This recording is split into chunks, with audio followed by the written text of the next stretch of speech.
Det vi ser her, det er, at jeg har spundet en guitarstreng op. Den her guitarstreng, den er lige så lang, som den er på min hjemmelavede guitar. Den er 85 cm lang. Hernede for enden, der har jeg hængt vægt i, og det vil svare til, at man strammer stemmeskruerne på sin guitar. Det første punkt, vi ser her, det er den ene tvungne svingningsknude, og den anden her er den anden tvungne svingningsknude. Altså her, hvor guitaren vil have sin streng bundet fast. Det her, det er en vibrator, og den sender vibrationer ud i strengen. Den sender vibrationer ud med en bestemt frekvens, og den frekvens kan vi bestemme på den her frekvensgenerator. Ved nogle bestemte frekvenser, der vil der opstå stående bølger. Jeg vil nu tænde på min frekvensgenerator, sådan at jeg kan lave nogle stående bølger.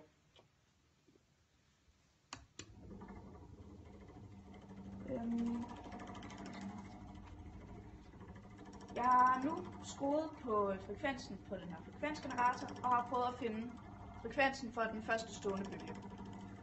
Og den har vi fundet her, og den ligger på 13,16 Hz.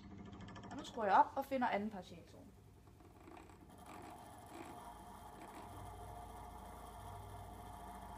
Og nu skruer jeg igen op for frekvensen og finder tredje partialtone.